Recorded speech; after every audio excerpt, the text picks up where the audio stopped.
오늘 우리가 읽었던 이 본문의 말씀은요, 이스라엘 남쪽 유다 왕 여호사밧의 기도의 내용입니다. 여호사밧이 왜 이렇게 기도하게 되어졌는지 그 기도의 배경을 알기 위해서는 역대하 17장서부터 보셔야 되는데요. 역대하 17장 1절입니다.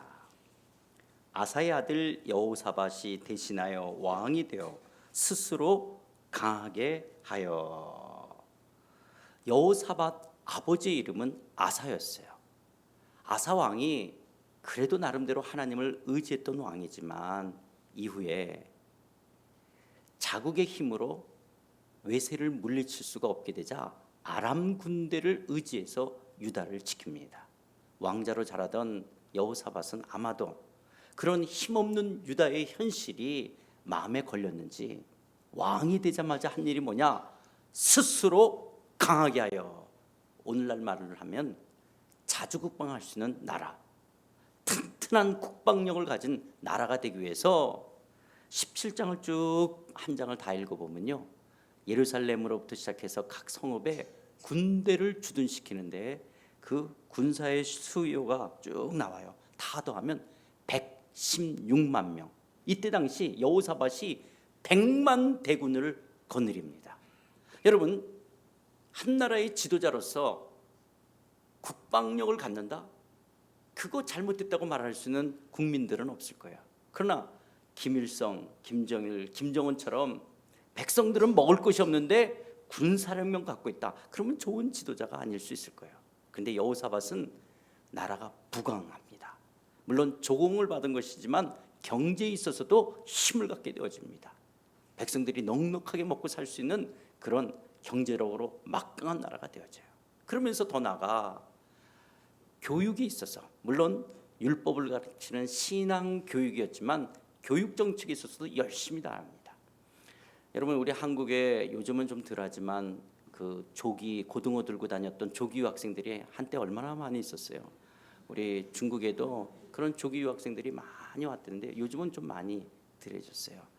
물론 어릴 때서부터 언어를 좀 가르쳐야 되겠다라는 것도 있겠지만은 한국의 교육 정책들이 일관성이 없게 되어졌을 때 사실 조기 유학의 그런 바람이 많이 불었지 않았습니까? 그런데 이 여호사밧은 교육 정책에서도 힘을 씁니다. 그리고 더 나아가 어느 정권이든지 나라에 억울한 사람이 많으면요, 그 정권은 오래가지 못합니다. 그런데 여호사밧은 억울한 사람이 없도록 각 성읍에 재판관들을 세우고 하나님 앞에서 바른 재판이 이루어지도록 힘씁니다. 와, 여러분, 이 정도 되면 훌륭한 지도자입니다. 군사력 가졌죠, 경제력 있죠, 교육 정책 있죠, 나라에 억울한 사람이 없도록 바른 재판이 이루어져요. 그런데 오늘날 대통령이든 과거의 왕이든 한 나라의 위정자, 책임 있는 지도자로서 또 한 가지 힘써야 될 영역이 하나 있어요. 외교입니다. 외교. 요즘 윤석열 대통령이 일본과의 관계들이 외교 문제를 이렇게 푼 거에 대해서 찬반이 나눠지고 있지만 어쨌든 한 나라의 지도자가 또 힘써야 될 부분이 뭐냐? 외교라는 부분이에요. 그런데 지금 여호사밧은 이스라엘 남쪽의 유다 왕이었어요. 그래서 1차적으로 외교 문제를 해결해야 되는 것이 북쪽 이스라엘과의 외교 문제를 해결해야 되는 거예요. 근데 그때 당시 북쪽의 왕이 누구냐? 아합 왕입니다. 아합 왕은 하나님 앞에서 가장 악한 왕이었어요. 바알과 아세라 우상을 섬겼던 하나님 앞에 가장 악한 왕이었는 거예요. 그 왕과 외교 문제를 어떻게 해결하냐? 18장 1절입니다. 여호사밧이 부귀와 영광을 크게 떨쳤고 아합 가문과 모함으로 혼인함으로 인척 관계를 맺었더라. 그러니까 여호사밧이 자기 아들을 사위로 주고 아합의 딸을 며느리로 맞는, 그래서 사돈진간을 맺는 것으로 이 외교 문제를 푸는 거예요. 물론 이때 당시 고대 근동지방 속에서는요, 이런 정략 결혼이 이루어지는 것이 왕들의 지혜이기도 했어요. 그러나 여호사밧은 하나님을 섬기는 왕이에요. 그리고 아합은 하나님 앞에 가장 악한 왕이었어요. 그런데 하나님 앞에 묻지도 않고, 그리고 하나님이 원치 않냐는, 왜냐하면 이방 왕, 우상을 섬기는 왕하고 이런 친인척 관계를 맺게 될 때 결국은 우상이 그 문화에 들어오기 때문에 하나님이 금했던 것들이에요. 그런데 여호사밧이 이렇게 정략 결혼으로 사돈지간을 맺어 외교 문제를 풀려고 했던 거예요. 그런데 사돈이었던 이 아합 왕이 사실 여호사밧 왕이 원치 않았던 건데요, 길리앗 라못을 쳐들어가자라고 제안하는 거예요. 사돈이 요청하니까 어쩔 수 없이 가게 되어져서 결국 거기서 아합은 죽게 되고 여호사밧은 혼찌검이 나서 다시 예루살렘으로 돌아오는 거예요. 예루살렘으로 돌아온 이 여호사밧을 선견자 예후가 나가서 이렇게 예언합니다. 19장 2절 우리 한번 같이 읽어보겠습니다. 19장 2절 시작. 하나네의 아들 선견자 예후가 나가서 여호사밧 왕을 맞아 이르되 왕이 악한 자를 돕고 여호와를 미워하는 자를 사랑하는 것이 옳으니까 그러므로 여호와께로부터 진노하심이 왕에게 임하리라. 악한 자를 돕고 여호와를 미워하는 자를 사랑하는 것은 옳은 것이 아니라고 하는 거예요. 그래서 하나님으로부터 뭐가? 진노가 있을 것이라고 예언해요. 여러분, 우리가 이런 성경 구절을 읽다 보면 마음 한구석에 참 하나님은 굉장히 무서운 분이신 것 같아요. 마치 하나님께서는 우리가 하나님의 영광을 위해서 하나님만을 예배하고 하나님만 의지하고 살아가면 하나님은 우리에게 축복하시지만, 그러나 우리가 한눈을 팔고 하나님 외에 다른 것을 의지하고 우상을 섬기면 가차없이 진노하시는, 한 손에 홍당무를 들고 한 손에 채찍을 들고 우리를 다뤄가시는 마치 심술꾸러기나 아니면 무서운 하나님처럼 느껴질 수가 있을 거예요.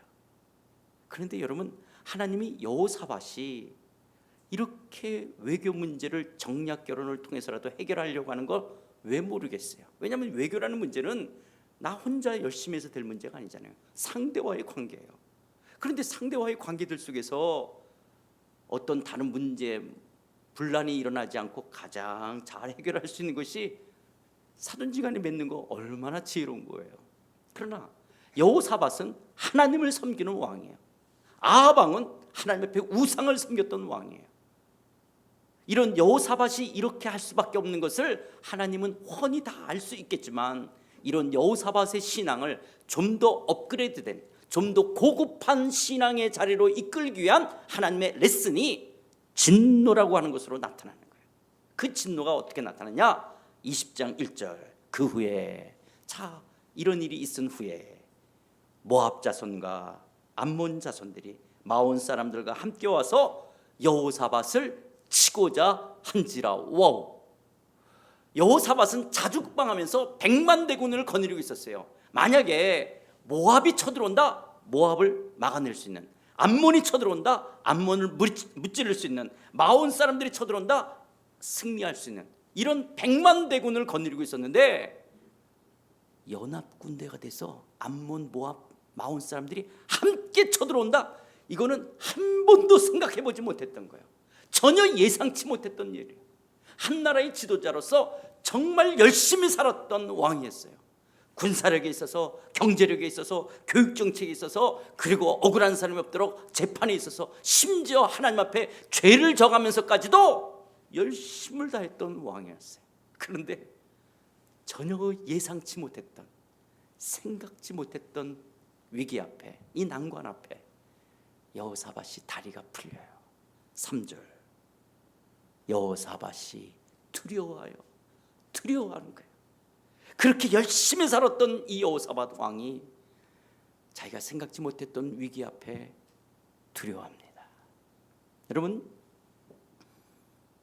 최선을 다해서 살아간다, 열심을 다해서 살아간다는 것은 미덕임에 틀림이 없습니다. 최선을 다한다, 열심히 산다, 그건 미덕임에 틀림이 없습니다. 그러나 그리스도인들에게 있어서는 나의 열심이, 나의 최선이 누구를 위한, 무엇을 위한 최선 열심이냐에 따라서 선도 될 수 있고 악도 될 수 있어요. 이 코로나 3년의 시간 이후에 여러분들이 요즘 열심히 사십니까? 아니면 이 어려운 경제 현실들 속에서 여러분들이 최선을 다하며 살아가는 일들이 무엇입니까? 그런데 여러분들의 열심 최선이 누구를 위한, 무엇을 위한 열심 최선입니까? 위례교회 여기 이제 세우시고 온 교인이 열심히 하십니까? 누구를 위한, 무엇을 위한 여러분의 열심 최선이십니까? 여호사밧은 정말 한 나라의 지도자로서 열심을 다했지만 생각지 못했던 이 문제 앞에 다리가 풀리는 것처럼 여러분 때로는 되다라는 말을 쓸 때가 있죠. 정말 살아보려고, 그래서 마치 파도처럼 올려오는 문제 앞에 그것을 넘고 극복했어요. 그런데 또 파도가 몰려오는 거예요. 또 그것을 최선을 다해서 막아내고 또 넘겼어요. 그런데 또 파도가 몰려오는 것처럼. 그런데 예상치 못했던, 생각지 못했던 더 큰 파도가 몰려들 때 때로는 포기할 수도 있고 완전히 넘어질 수 있는, 그러면서 찾아오는 두려움. 어떤, 지금은 장로님이 되셨지만 어떤 집사님이 그래도 좋은 회사에 다니고 있었어요. 근데 애들이 이제 중학생, 고등학생이 되는 거예요. 내가 월급쟁이 해가지고 어떻게 두 아이를 대학 보내겠냐, 언제 내가 집을 장만하냐.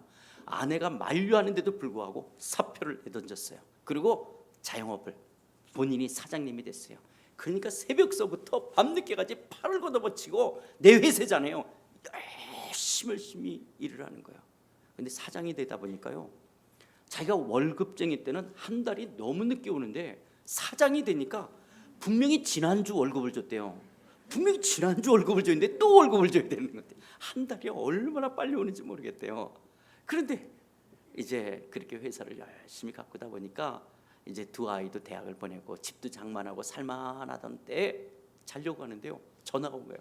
사장님 큰일 났어요. 공장에 불이 붙었어요. 그래서 정신없이 옷을 갈아입고 차를 몰고 갔더니 지난 10여 년 동안 갖고 왔던 회사가 잿더미로 바뀌는 거예요.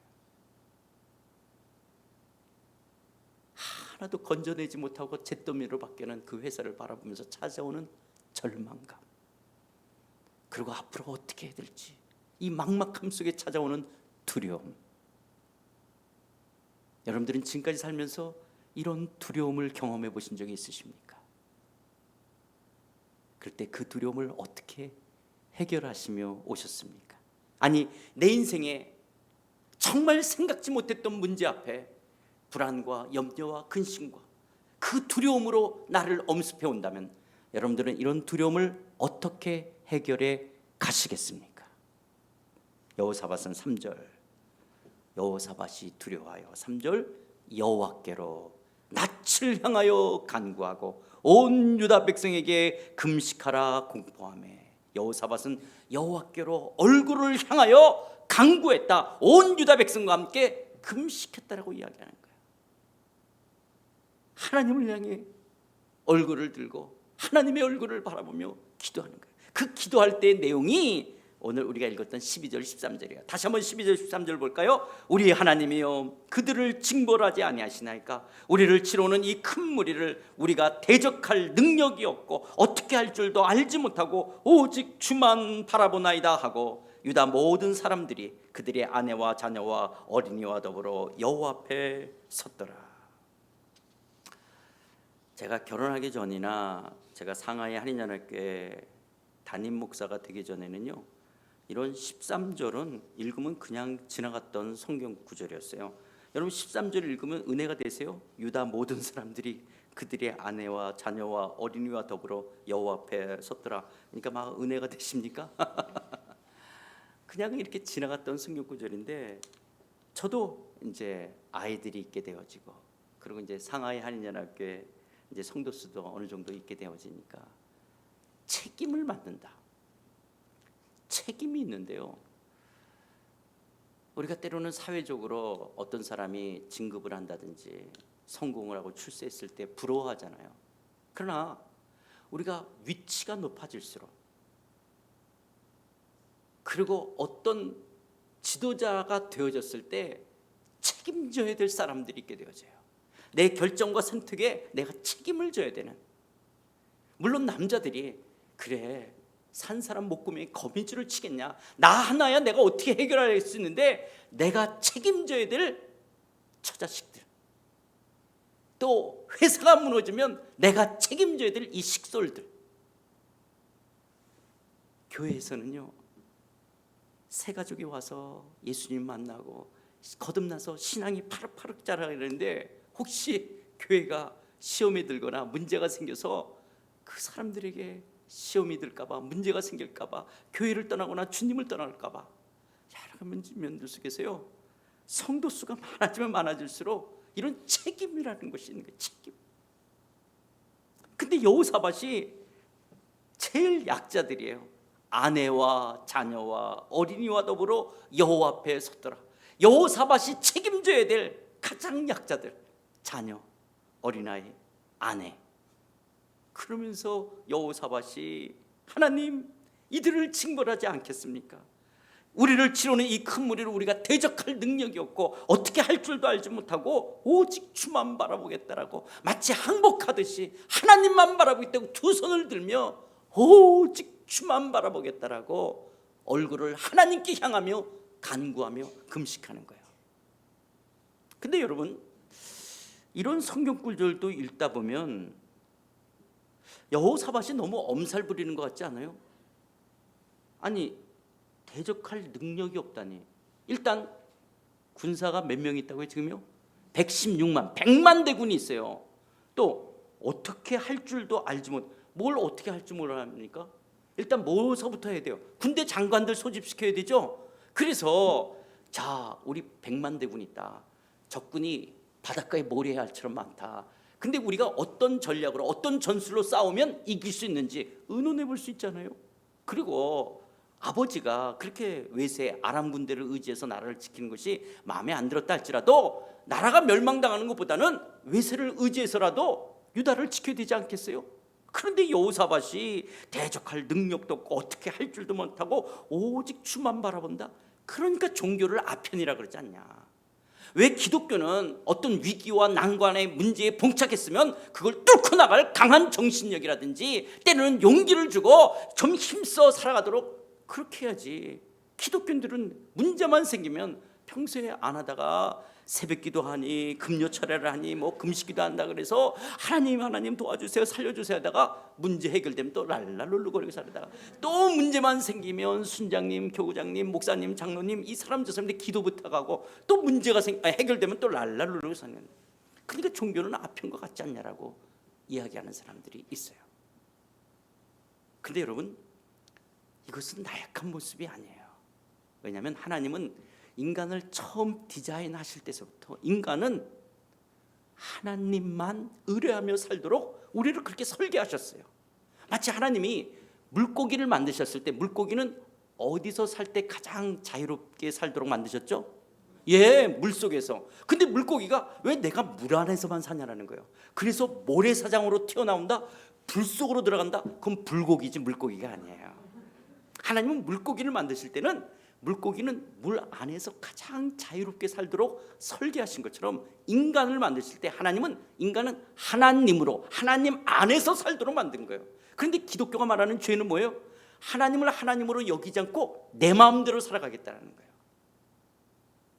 내가 하나님과 같이 되겠다라고 하는 게 선악과를 따먹는 거잖아요. 내가 주인 노릇하고 내가 왕 노릇하고 내 마음대로 살아가겠다.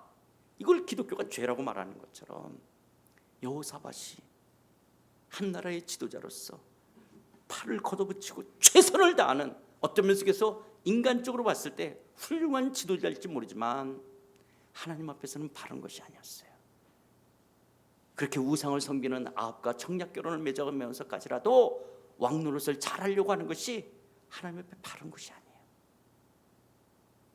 그런 여호사밧을 하나님이 훈련시키는 이 부분들 속에서 이런 위기와 난관 앞에 여호사밧을 항복하도록 만드는 거예요.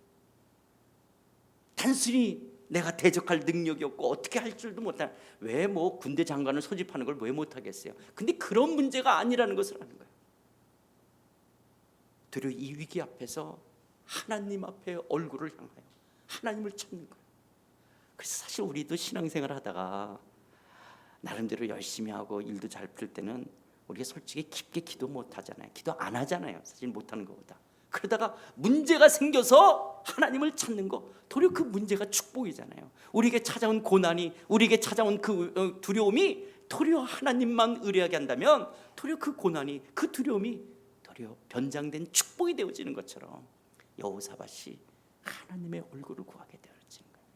그리고 이 모습이 왜 절대로 나약한 모습이 아니냐, 지금 오직 주만 바라보겠다 그러는데, 그럼 그 하나님은 어떤 분이냐? 6절에 보니까 이르되 우리 조상들의 하나님 여호와여, 주는 하늘에서 하나님이 아니시나이까?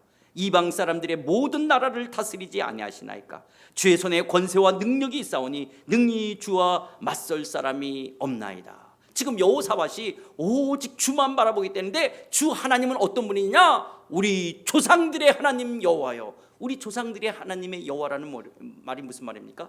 아브라함이 섬겼던 하나님, 이삭이 섬겼던 하나님, 야곱이 섬겼던 하나님, 역사 속에서 역사를 주관하셨던 역사의 하나님.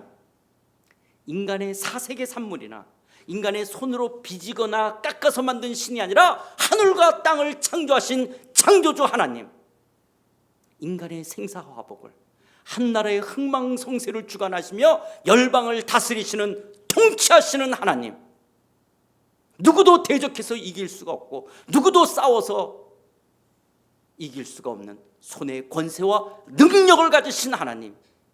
지금 여호사밧이 오직 주만 바라보겠다는 그 주 하나님은 어떤 분이시냐?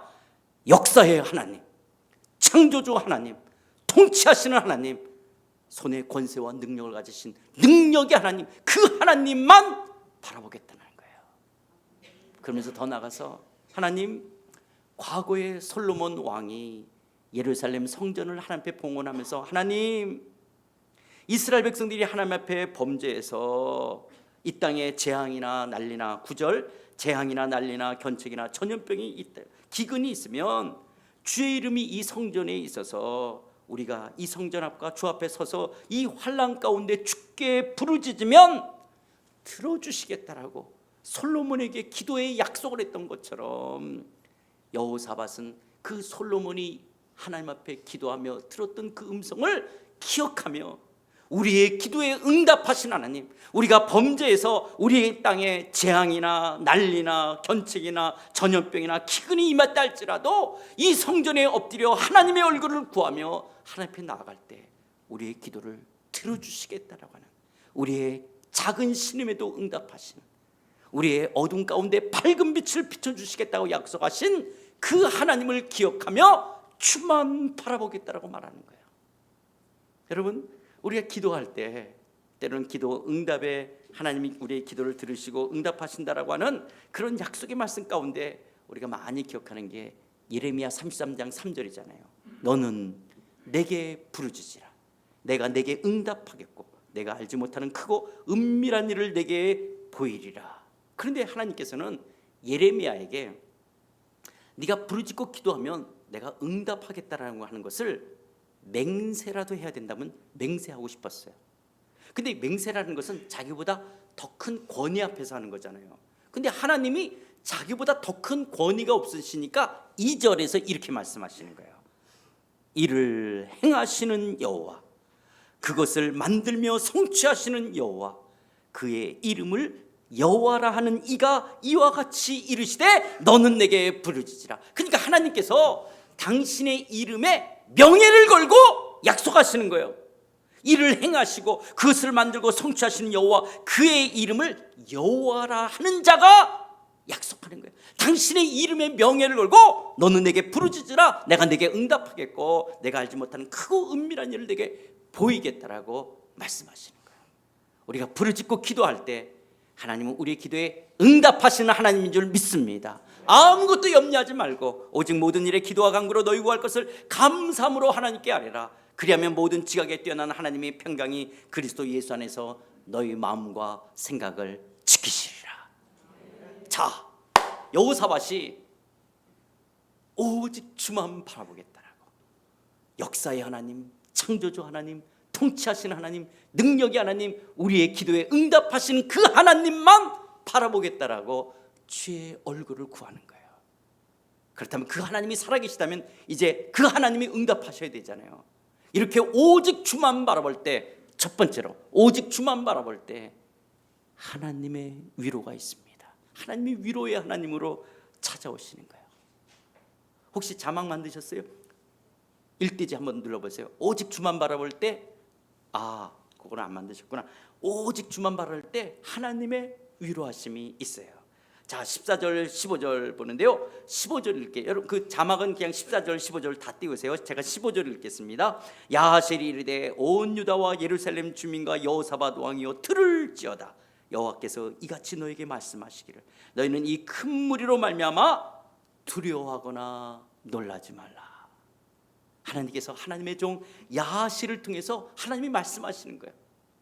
오직 주만 바라보겠다라고 두 손 들며 항복하듯이 하나님 대적할 능력이 없고 어떻게 할 줄도 알지 못하고 오직 주만 바라보겠다라고 나아가는 여호사밧을 향하여 하나님은 위로의 하나님으로 다가오시는 거예요.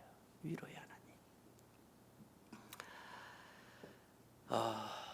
저희 아버님 어머님은 함경북도 분이세요. 그런데 1.4.5 때 내려오신 게 아니라 서울에 파견 근무로 내려오셨다가 6.25가 났어요. 그러니까 1.4.5 때 북쪽에서 같이 친인척들이 내려오셔야 되는데 그냥 저희 아버님하고 저희 큰누님 세 식구만 서울에 있다가 6.25를 만났기 때문에 북쪽하고 단절이 된 거예요. 그래서 서울에서 1.4.5태로 부산, 대구 그리고 서울로 올라오시게 되어졌는데 이제 저희 어머님이 대구에서 고신측 교단 아세요? 오래된 신을 섬기는 교단인데요. 그 고신측에서 예수님을 믿게 되셨어요. 예수님 믿게 되셨어요. 그래서 이 고신측 교회는 이제 저희 어머님이 서울로 간다니까 같은 교단에 속한 교회를 소개해 주는 거예요. 근데 이 을지로 육가에 방산시장 근처에 이북 사람들이 많이 몰려 살았댔어요. 그래서 영락교회라든지 충영교회라든지 성도교회 이북 분들이 세운 교회들이 거기 있게 되어지는 거예요. 그런데 명동교회라고 대한극장 뒤에 그 고신측 교회가 있어서 소개를 받고 저희 어머님이 거기를 갔고 우리 집이 을지로 3가에 살았어요. 그래서 제 고향이 을지로 3가예요. 제가 을지로 3가에 살면서 저희 아버님은 함경도 분으로서 목소리가 거칠었어요.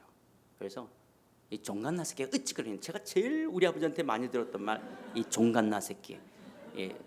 종도 별 볼 일이 없는데 종이 갓 낳은 새끼니까 얼마나 별 볼 일이 없겠어. 이 종갓나 새끼, 종이 갓 낳은 새끼, 이 종갓나 새끼. 그러니까 당신이 종이고 나는 갓 낳은 새끼죠. 이 종갓나 새끼가 어찌 그러냐.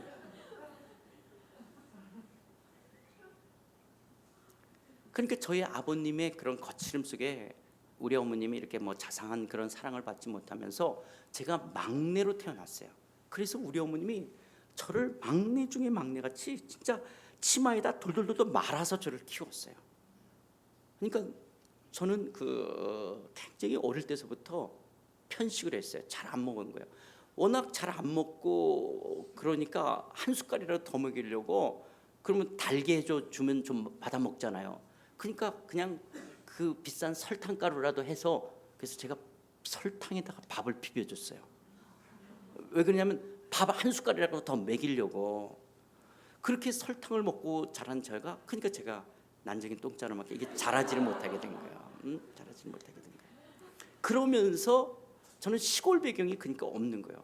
그러니까 뭐 어떤 제 친구처럼 뭐 시골에 논두덩이를 밟으면서 그런 어떤 정서 뭐 깨구리 잡고 뭐 미꾸라지 잡고 이런 게 없어요. 저는 아스팔트 깨끗이 깔아놓고 노란 줄 하얀 줄 친 게 훨씬 더 마음에 와닿는 내 고향 을지로 3가. 그런 저는 선교사가 될 수가 없다라고 생각했어요. 왜냐하면 저는 그 현지인들처럼 살고 현지인들이 먹고 현지인들처럼 같이 자고 저는 그럴 수가 없는데 그러나 선교사로 나가야 될 것 같은 그런 부르심 속에서 동남아시아를 단기 선교를 가게 됐어요. 혹시나 했는데 역시 나는 아니라는 것을 확신할 수가 있었어요. 특히 고수, 향차에 박취라고 하는 거죠. 우와, 쌀국수집 들어갈 때마다 그 냄새가 나는 역시 아니다를 확인하는데 같이 갔던 일행이 엄전도사님은 일본이 맞을 것 같아요. 일본 하는 순간 딱 닭광하고 우동이 떠올랐어요.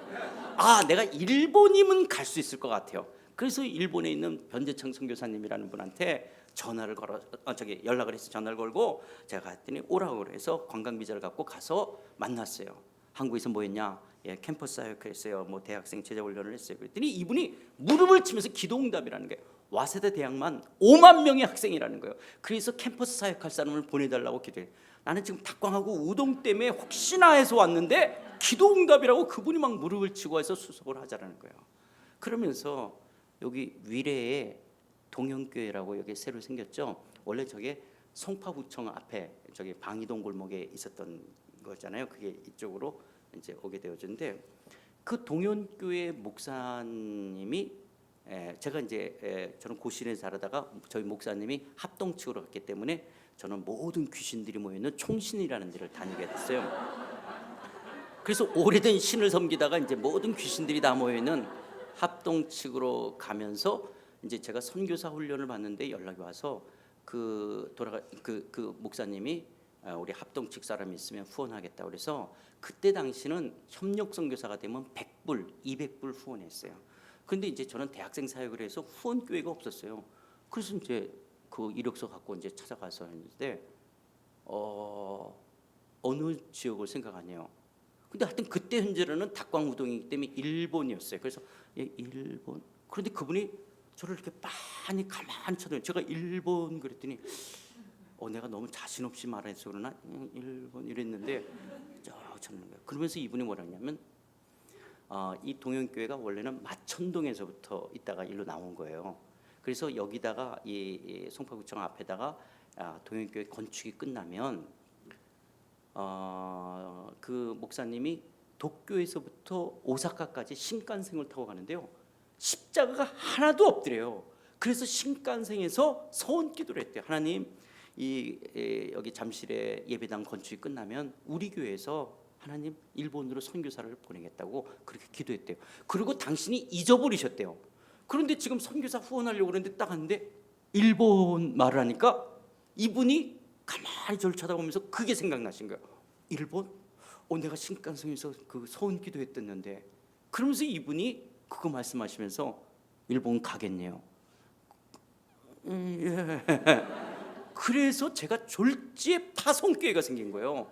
저는 그때까지만 해도 그냥 뭐 나는 아닌가 보다. 뭐 나 같은 사람이 무슨 이렇게 막 먼지 털고 뭐 그리고 저는 이렇게 그 지저분하고 이런 거 잘 적응 못 하는 거예요. 그러니까 나는 아니다. 이렇게 뭐 덥스럽지 않고 이거 나는 선교사가 아니다.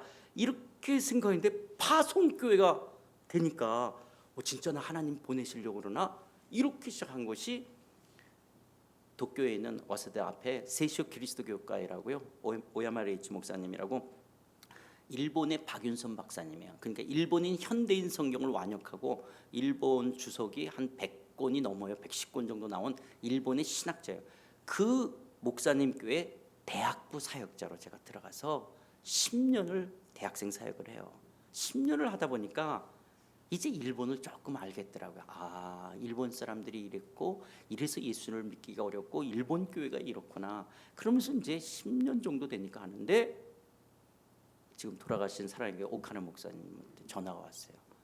엄선교사 상하이가 앞으로 중요한 지역이 돼. 그래서 한인교회 가서 그 청빙 과정이 있는데 설교하라는 거예요. 선보러 가라는 거예요. 목사님 저 고향이 을지로 삼가예요. 제가 편식하고 자는데 제가 어떻게 이렇게 말할 수 있는 관계가 아니라 네 이런 관계였기 때문에 제가 상하이를 가서 이제 선보는 설교를 했지만 여러분 무슨 중국에 가서 한인교회를 해요? 한 번도 생각해 본 적이 없어요. 무슨 중국 가서 중국 선교사 그건 뭐 생각할 수도 있을런지 모르지만 중국 가서 한인교회를 한다? 이거는 한 번도 생각해 본 적이 없어요. 한 번도 생각해. 그런데 그냥 목사님이 그렇게 말씀하시니까 그러니까 하여튼 그거는 순종을 해야 될 것 같아서 하고 하나님 뜻이 아니라고 이렇게 해서 그건 아니에요. 그거 거짓 내 머릿속에서는 그건 있을 수가 없는 거였어요. 아니게 아니라 이제 어쨌든 선보러 갔는데 이제 토요일 날 도착했어요. 숙소 호텔에 있는데 상하이가 양쯔강 하류 황포강, 그 황포강의 퇴적층으로 형성된 거예요. 우리 서해안을 황해라 그러잖아요. 누런 바다. 그게 상하이 쪽이 다 그래요. 그래서 바다도 갯벌 같고 막 이런 거예요. 그래서 그 상하이의 수돗물이 지금은 좀 덜하지만 이 흙냄새 같은 게 이렇게 났었어요. 항상 그랬거든요. 그래서 샤워를 하려고 이제 딱 하고 그 샤워 물이 딱 떨어질 때 그 흙냄새를 나면서 제가 중국 땅에서 했던 첫 번째 기도, 하나님 저 이런 거 잘 적응 못하는 거 아시죠? 이게 제가 중국에서 했던 첫 번째 기도였어요. 그렇게 했던 기도가 상하이에서 21년을 제가 사역하다가 제가 지난 10월 말에 은퇴를 하고 나온 거예요. 그런데 지금은 그렇지 않지만, 지금도 조금 그런 마음이 있지만, 중국에서 사역을 하려면 하나님의 임재와 중국 경찰 공안의 임재, 두 분의 임재를 늘 느껴야 돼요. 어디서 무엇을 하든지 이 하나님의 임재와 공안의 임재를 늘 느껴요. 그러니까 제가 인천공항에 지난 10월 말에 도착하면서 공안으로부터 벗어났다는 게 이 혹이 하나 떨어지니까 얼마나 제가 인천에서 이 서울로 들어오면서 너무 좋더라고요. 물론 그 사이에도 한국을 많이 왔다 갔다 했지만 내가 이제 이 공안으로부터 벗어나는구나. 근데 그때 당시는 공안이 그렇게 무서웠어요. 사실 그러지도 않는데 공안한테 내가 붙잡혀가면 손톱발톱 뽑히고 고문당하고 막 이러는 줄 알았는 정도로. 그런데 이제 2002년도에 제가 갔어요. 근데 한중 수교 맺은 지 10년이 지나가는 거예요. 그러면서 세계 500대 기업이 다 상하이에 사무소를 두고 있어요. 그러니까 한국에서 뭐 주재원들이 진짜 쏟아져 들어온다라는 표현이 맞는 거예요. 그래서 1년, 2년 지나가면서 이 상하이 할인연합교회가 그렇게 큰 교회가 아니었는데 뭐 엄청난 숫자들이 몰려 들어오는 거예요, 교회가. 그러니까 그때 초에 등록 교인이 500 유닛이 들어오는 거예요. 그러니까 500 가정 뭐 혼자 오시는 거예요. 500 유닛이 들어오니까 뭐 부부까지니까 이게 700~800명씩 등록을 하게 되어지잖아요. 그러니까 이제 그때 제 전임자가 그 중국 삼자교회, 그러니까 중국 교회 예배당을 빌렸었어요. 그러면서 마치 미국에서 이렇게 건물을 오후에 빌려 쓰는 것처럼 거기를 들어가면 이제 공안으로부터 좀 이제 종교 시설이기 때문에 좀 어려움을 안 겪을 줄 알고 들어갔는데 이제 거기서 어려움을 겪었어요. 그러면서 이제 거기서 우리가 오후에 1부 예배, 2부 예배다가 이제 우리는 주일학교까지 하고 더 이상 안 되고 숫자가 많으니까 이제 3부 예배로 가니까 저녁으로 가게 되는 거예요. 이게 점점 뒤로 가게 되는 거예요.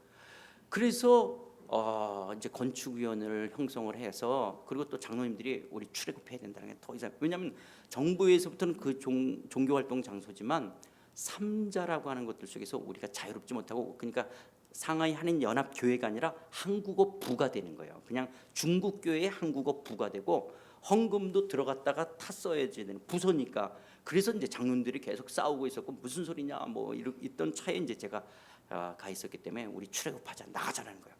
저도 그때 나가야 된다고 생각을 했고, 그래서 옷공장을 하던 3층짜리 건물을 임대를 해서 뭐 2달 만에 예배당으로 완전히 꾸며버렸어요. 교육관까지 본당 뭐 다 꾸며버렸어요. 그리고 상하이 시정부에다가 통보했어. 우리 다음 달서부터 저희 가서 예배를 드릴게. 그랬더니 상하이의 공무원들이 이건 듣도 보지 못했던, 그리고 어느 나라 사람도 요구하거나 말했던 말이 없는 거예요. 그런데 코리안 처치라고 하면서 저기서 예배 절대로 안 되는 거예요. 안 돼. 우리 주재원들이 남자들이 군대에서 뭐 배우고 온 사람들이죠. 안 되면 그거 배우고 온 사람들이 전부 다 그거 배우고 안 되면 무슨 소리냐. 지금 우리가 와서 중국 사람 선교하겠다는 게 아니라 한국 사람들이 한국말로 모여서 예배를 드리겠다고 그러고, 상하이가 국제도시 아니냐, 우리 비즈니스 때문에 왔다. 그런데 뭐냐, CNN, KBS, MBC 다 와라, 세계적으로 여론화시키고 난리를 치면 될 거라고 생각했어요. 근데 진짜 안 되는 거예요. 진짜 안 되는 거예요. 절대로 안 된다는 거예요. 그런데 이제 우리로 말하면 이제 재직회 같은 거를 하는데 이걸 예상을 못했냐. 근데 왜냐하면 이미 건축비로, 그리고 그걸 임대 얻으면서 들어간 돈이 한국 돈으로 한 1억 5천에서 2억 가까이 이미 들어간 거예요. 월세로 하지만 다 그 꿈이었기 때문에. 그러면서 우리가 상하이 와서 이렇게 어렵게 일을 하면서 건축원금을 냈는데 이게 지금 2억이 다 날아가게끔 되어지는 거예요. 그러면서 이분이 뭐라 그러냐, 누군가는 책임을 져야 되지 않냐는 거예요. 이 돈이 다 2억, 1억 5천, 2억이 없어지는 거니까 제가 그 얘기를 딱 책임이라는 단어를 이렇게 앞에서 사회 보다가 딱 듣는 순간 책임? 그럼 건축 현장이 1억, 내가 1억 내야 되나? 그리고 저는 대학생 사역을 했지 부목사도 해본 적이 없어요.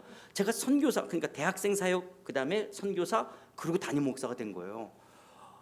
아, 이래서 교회가 시험에 들고 목사가 쫓겨나가고 이래서 교회가 문제가 되는 거구나. 그래서 공안에 대한 무서움도 있고 책임을 지라는 말을 들은 그날 저녁 상하운동이 더 심해졌어요. 그렇게 밤새 기도할 때 그 상하이 땅에 그때 당시 교회가 우리 하나밖에 없었어요. 한국 교회 딱 하나. 그리고 중국에 제가 아는 목사도 없는 거고 내가 전화해서 도움을 받을 수도 없는, 영사관에 전화한다고 해서 이 문제가 해결될 수도 없는 거고, 그렇다고 거기 누가 아는 사람도 없고 그 넓은 중국 땅에 공안에 대한 두려움 속에, 그리고 대학생하고 설탕에다 밥 비벼 먹었던 나 같은 사람이 여기 와가지고 그런데 지금 책임을 지라고 그러니, 아니 이걸 어떻게. 그때 제가 제 모습이 진짜 비 맞은 비둘기 같고 놀란 토끼 같은 그런 모습 속에서 주님 어떻게. 그럴 때 아직 상황과 문제가 하나도 변한 것이 없는데 그 새벽녘에 기영아 두려워하지 마, 두려워하지 마.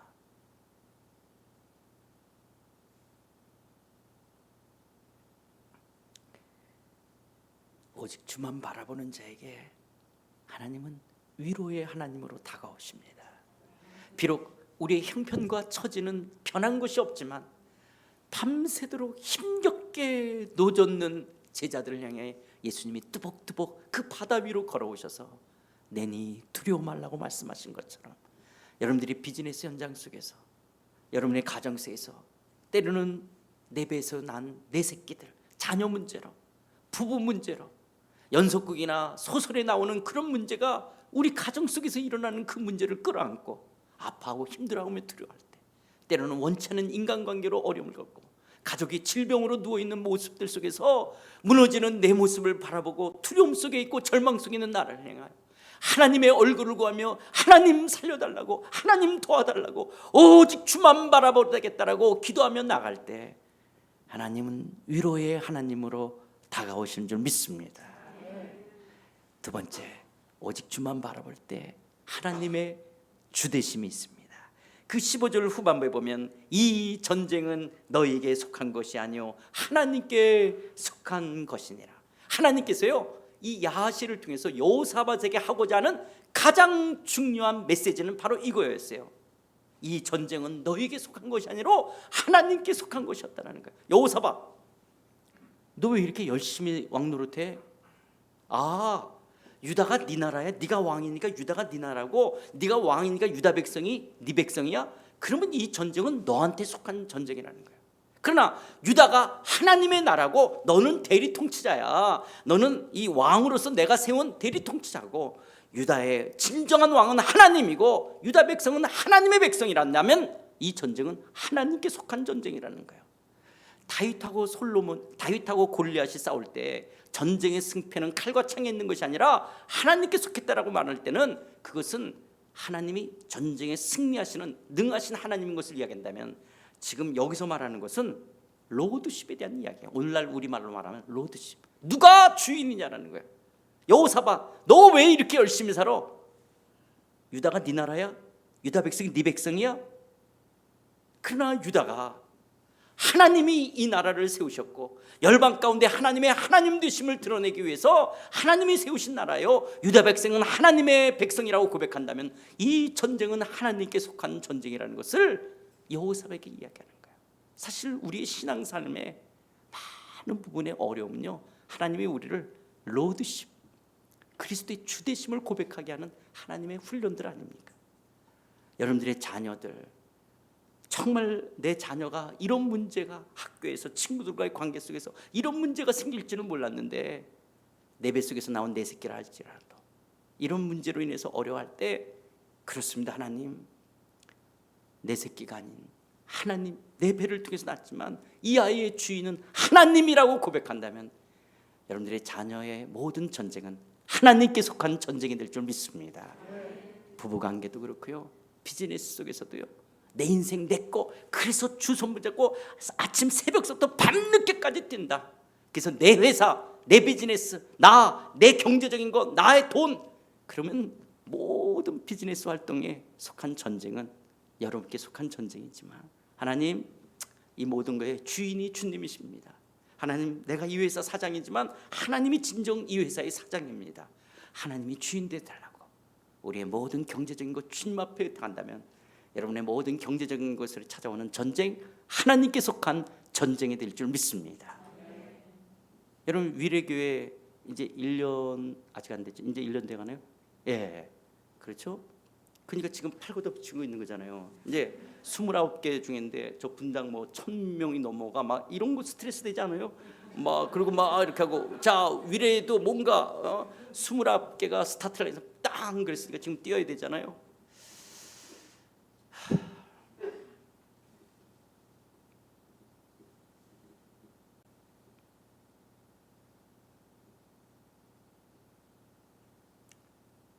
우리 상하이 한인연합교회 이제 성도들이 많을 때가 출석 교인이 한 3,200명 되는 거예요.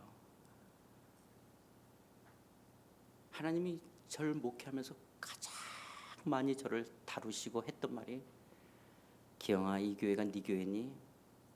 네가 이 교회 사장이야. 정말 한국에서 똑똑한 사람들은 다 온 것 같아요. 하여튼 똑똑한 사람은 다 주자. 하여튼 회사에서 똑똑한 사람은 다 모인 게 상해인 것 같아요. 그리고 사실 상하이에서 이제 상무로 임원으로 뛰는 데니까 진짜 똑똑한 사람은 다 모였죠. 그런 그 공안들과의 관계들 속에서 일어나는 많은 문제들, 그런 것 속에서 주님이 저를 제일 많이 다루신 게 누구 거니? 누구 거니? 장 목사님 왜 이렇게, 장 목사님 여러분들도 같이 이렇게 시작했으니까 이 교회 누구 거예요? 하나님. 여러분, 위례교회가 정말 하나님의 교회입니다. 하나님이 세우셨고 하나님의 임재와 영광이 드러내고 하나님이 이 교회를 통해서 하늘에서 하나님의 뜻이 이루어진 것처럼 이 재단을 통해서 하나님의 뜻만이 드러나야 된다고 고백한다면 위례교회에 속한 모든 전쟁은 하나님께 속한 전쟁이 될 줄 믿습니다. 왜냐하면 나는 그리스도 안고 죽었기 때문에 이제 내가 사는 것이 아니라고 고백하잖아요. 정말 우리가 그렇게 고백한다면 로마서 14장 7절에 사도 바울이 이렇게 말했던 말 기억하십니까? 로마서 14장 7절 8절 우리 한번 같이 읽을까요? 자, 시작. 우리 중에 누구든지 자기를 위하여 사는 자가 없고 자기를 위하여 죽는 자도 없도다. 우리가 살아도 주를 위해 살고 죽어도 주를 위해 죽나니 그러므로 사나 죽으나 우리가 주의 것이로다. 믿으십니까? 아멘이십니까? 그리스도가 우리의 삶에 사는 거예요. 주님이 내 삶의 왕이요 주인이신 줄 믿습니다. 오직 주만 바라볼 때 주의 주되심이 드러나는 거예요. 우리가 이것을 고백하게 되는 거예요. 주님의 것입니다. 주의 뜻이 드러나는 대로 주님의 영광이. 그리고 세 번째, 오직 주만 바라볼 때 하나님의 구원을 보게 되어집니다. 하나님의 구원하심을 보게 되어지는데요, 17절입니다. 이 전쟁에는 너희가 싸울 것이 없나니 대열을 이루고 서서 너희와 함께한 여호와가 구원하는 것을 보라. 하나님이 구원을 보라는 거예요. 여러분, 이것은 우리 신앙의 원리에 얼마나 중요한 말인지 모릅니다. 여러분, 우리 신앙 생활의 시작이 내가 먼저 하나님을 택하고 내가 먼저 하나님을 사랑하는 것이 아니라 하나님이 먼저 나를 택하시고 하나님이 나를 먼저 불러 하나님이 사랑하셔서 우리의 신앙이 시작되어진 거예요. 그렇게 먼저 시작하신 그 하나님이 나를 어떻게 이끌어 가시는지, 하나님의 구원을 비홀드 보라는 거예요. 하나님이 어떻게 역사해 가는지를 보는 거예요. 그래서요, 하나님이 이스라엘 백성을 출애굽시키면서 하나님이 출애굽시킨 이스라엘 백성의 첫 번째 교육이 뭐였냐? 이스라엘 백성들이 이제 광야로 나왔잖아요. 그 며칠 가는데 앞에 홍해가 가로막히는 거예요. 뒤에 애굽 군대가 다시 잡으러 오게 되어져요.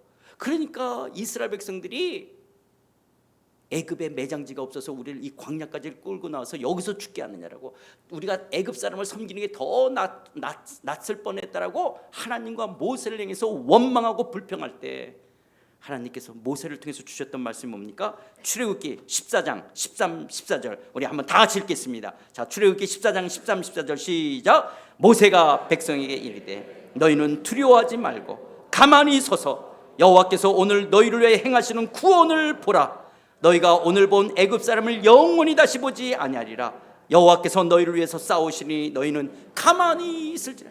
그래요, 가만히 서서 여호와께서 행하시는 구원을 보라는 거예요. 하나님께서 너희를 위해서 싸우실 것이라는 거예요. 다시는 애굽을 보지 않게 될 것이라고 말씀하시는 것처럼 오직 주만 바라볼 때 하나님의 구원의 역사를 보게 되는 줄 믿습니다. 우리 상하이 하는 자들께 어떻게 됐을 것 같아요? 글쎄, 진짜 우리 한국으로 말하면 국정원이죠. 이제 중국에서는 통전부라고 하는데 통일전선부인데, 그 어떤 사람이 등장해서 저 코리안들 왜 저렇게 난리냐 그랬더니 저들이 뭐 자기네들만 예배를 저기서 드리려고 그러고, 사실 그때 우리는 주일학교가 있어서 안전 문제도 있었고요, 수용이 안 되기도 하고, 그러니까 답은 간단했는데 그걸 아무도 못 풀었던 것들인데, 이 사람, 자 그러면 저기를 임시 종교활동 장소로 허락을 해줘라. 왜냐하면 중국에서는 종교활동 장소로 허락을 받아야지 돼요. 담배를 피우냐 안 피우냐는 네 자유예요. 그러나 공공시설에서는 흡연실에서 담배를 피워야 돼요. 흡연실이 안 되면 경범죄에 걸리는 것처럼 중국은 종교의 자유가 있어요. 그러나 종교활동은 종교활동 장소에서 해야 돼요. 종교활동 장소가 아닌 데서 종교행위하는 게 위법이에요. 그걸 가정교회, 지하교회라고 말하고, 종교활동 장소에서 하는 게 중국 기독교예요. 그래서 우리가 있었던 데가 중국 기독교인데 이제 나왔으니까 이건 종교활동 장소가 아니기 때문에 위법이 되는데, 저기를 임시 종교활동 장소를 정해줘라. 그리고 빨리 그 지역에 중국 교회를 쳐서, 그래서 그 한국 사람들도 오후에 들어와서 예배 그리고 좀 넓게 치라, 이렇게 된 거예요. 그래서 우리를 종교활동 장소로 허락되잖아요. 그래서 중국에서 최초로 중국인들이 아닌 외국인 교회를 종교활동 장소로 허락해주는 첫 번째 케이스가 된 거예요. 그러자 상하이에도 영어 예배가 있었어요. 그러니까 중국 예배, 그 다음에 한국 예배, 영어 예배, 요거밖에 없었을 거예요, 제가 갔을 처음에는. 그러니까 이제 이 영어 예배 중에 왜 코리안 서비스만 이거 허락해 주냐 할 때 아주 재밌는 말이 있었어요. 니네가 믿는 하나님하고 쟤네들이 믿는 하나님이 다른 것 같다라는 거예요. 우리는 난리를 쳤으니까, 진짜 난리를 쳤으니까 우리 한국 사람들의 그 기질을 하나님이 사용하신 거예요. 우리는 뭐 안 되면 배째라 이런 것도 있잖아요. 하여튼 그렇게 했는데 정말 하나님의 그 기적이 중국의 전역에 외국인들의 종교활동 장소를 허락해주는 계기가 된 거예요, 그게. 그래서 하나님의 놀라운 역사가 일어났고요. 또 하나님께서요, 상하이라고 하는 그 G2 세계 경제의 그 국가로 떠오르는 그 상하이라는 지역에 상사 주재원들로 모인 교회예요. 거기 선교사, 그 담임 목사가 선교사 출신이고 하나님 나라를 가르치는 사람이었어요. 그러면서 이랜드 같은 기업, 그래서 오너가 크리스찬이면서 얻어지는 수익의 일부분으로 선교를 한다든지 구제를 하는 것을 비즈니스 포미션이라고 그래요. 선교를 위해서 비즈니스를 한 수단으로 사용하고 얻어지는 것을 갖고 선교나 구제를 하는 거예요. 그것이 아니라 비즈니스 에즈 미션이에요. 선교로서의 비즈니스예요. 이 말은 비즈니스가 하나님의 일인 거예요. 비즈니스가 선교가 되어지는 거예요. 그러려면 여러분이 이제 하나님 나라 개념을 아셔야 돼요. 우리가 이 하나님의 통치가 비즈니스 속에 이루어지는 거예요. 마치 모세의 일터의 현장이 미디안 광야였어요. 미디안 광야는 모세의 일터예요. 장인어른의 양들을 치는 거예요. 그런데 떨기나무에서 불이 붙는 거예요. 이게 마른 벼락이 가끔 치거든요. 근데 잎사귀가 별로 없어서 금세 꺼져야 되는데 계속 불이 붙는 거예요. 그거 이상하다고 가서 보니까 네가 선 것은 거룩한 땅이니 신을 벗으라 그러는 거예요. 모세가 쓴 땅, 흙이 거룩한 것이나 영토가 거룩한 것이 아니라 하나님의 통치가 임하자 거기를 거룩한 곳, 거룩한 땅이라고 말씀하시는 것처럼 내 비즈니스, 내 일터 속에 하나님의 통치가 임하면 그것이 거룩한 것이에요. 세상 일이 아니라 내가 하나님의 왕 되심을 내 일터 속에서 이루어지는 거예요. 그래서 지금 선교는 하나님이 지난 15년 이 지구촌 가운데 향하시는 뭐냐면 민족의 이동입니다. 시리아 난민들이 이렇게 이동되어지는 것으로 독일의 시리아 교회가 100명 이상 모이는 교회가 2개가 생기는 것처럼 지금 수단 사람들이 호주의 멜번에 와서 주님을 알아가게 되어지는 것처럼, 그리고 우리가 선교사로 지난 20년 동안 30년 가까이 보냈던 나라 사람들이 값싼 노동력으로 한국, 그래서 우리가 단일민족이라 했던 한국이 지금은 다민족 다문화, 그래서 250만, 앞으로 10년 20년 뒤는 우리가 500만 다문화의 사회로 한국이 변한다는 거예요. 이런 것들 속에서 내 일터 속에 우리가 선교사로 파송했던 지역 사람이 내 일터 속에 들어오는 거예요. 내 비즈니스 속에서 어떻게 미셔널 처치, 미션 라이프, 선교적 삶을 살아갈 것이냐라는 거예요. 이런 부분들 속에서 이야기하는 게 비즈니스 에즈 미션이에요. 이걸 하나님이 로잔이라고 세계 복음주의 이제 운동 복음주의 협회에서요 2004년에 발표를 해요. 그런데 제가 2006년에 듣기 시작하면서 제가 무릎을 쳤댔어요. 우리 교회 성도들이 단기 선교만 가는 게 전부일까? 100불 200불 내는 게 전부일까? 이분들이 비즈니스 속에서 중국 사람을 짧게는 한두 명, 아니면 많게는 10,000명 20,000명에게 영향력을 미칠 수 있는 거예요. 이분들이 일터 속에서 하나님의 나라가, 그리고 일터 속에서 영향력을 이루어질 선교, 그것을 하나님이 이 BAM을 인큐베이팅하는, 이 키우는데 상하이 한인연합교를 상하이 하셨어요. 그래서 지금은 BM이 굉장히 크고요. 내년에 이제 우리 한국에서 로잔 대회가 이루어지는데 아마 이 BM이 이것도 굉장히 크게 다뤄지게 될 거예요. 그 하나님이 정말 생각지 못했던 하나님의 역사가 있었어요. 그리고 지난 20년 동안 정말 그 오리가, 아니면 이 밑에 발이 막 하는 것처럼 위에는 우리가 한인 예배인 것 같지만 엄청난 근당을, 왜냐하면 여기도 공항이 있을까. 엄청난 그 땅을 섬기는 일들을 하나님이 행하셨던 거예요. 그게 하나님의 구원을 보라고 말씀하시는 것처럼 여러분들의 인생의 삶에 그리스도가 주님이시라면, 그리고 주께서 행하신다면 하나님의 구원을 보는 여러분 되시기를 주님의 이름으로 축원드립니다. 특별히 여러분들이 정말 한 마음으로 우리 장 목사님과 더불어 하나님, 위력교회의 주인이 주님이시라고, 그렇다면 주께서 이 위력교를 통해서 이 서울과 열방을 향해서 하나님의 하나님 되심이 선포되고, 여러분들이 주의 이름으로 모일 때마다 하나님의 임재와 영광이 드러나고, 말씀의 양육과 훈련을 통해서 치유되어지고 회복되어지고, 더 나아가 우리 조국의 이 아픈 현실에 여러분들이 개혁과 변혁의 사람들로 세워져가며 하나님 나라의 비전과 영향력을 나타나는 하나님의 구원을 보시는 여러분들 되시길 주의 이름으로 축원드립니다. 이렇게 하나님의 구원을 보라고 말씀하시면서 이 말을 듣고 여호사밧이 하나님 앞에 엎드려 경배하며 찬양하는 거예요. 그리고 성가대를 조직해서 그 문제 앞으로 나아가게 될 때 기적이 일어나는 거예요. 글쎄 이 암몬 모압 세일산 사람들이요, 자중질환이 일어나는 거예요. 자체 분열해서 서로 자기네들끼리 싸워서 다 시체가 되어졌어요. 그래서 망대에 올라가 보니까 다 들판에 사람들이 시체만 놔던겨져 있는 거예요. 그럴 때 이 여호사밧이 26절에서 이렇게 말해요. 넷째 날에 무리가 프라가 골짜기에 모여서 거기서 여호와를 송축한지라. 그러므로 오늘까지 그곳을 프라가 골짜기라 일컫더라. 어쩌면 이 들판, 이 골짜기는 피비린내가 나야 될 골짜기예요. 아버지가 죽고 자식이 죽고 어쩌면 유다가 멸망을 당할 수 있는 골짜기였어요. 이런 절망의 골짜기, 이 두려움의 골짜기가 오직 주만 바라보겠다라고 하나님 앞에 섰을 때 송축의 골짜기, 하나님을 찬양하는 프라가의 골짜기가 된 것처럼 여러분의 삶 속에서 오직 주만 바라볼 때 송축의 골짜기를 걷는 이 놀라운 축복이 있을 줄 믿습니다. 그렇다면 사랑하는 성도 여러분, 요즘 피곤하십니까? 요즘 지친다라는 말을 하고 계십니까? 여러분들의 피곤의 이유, 지침의 이유가 어디 있습니까?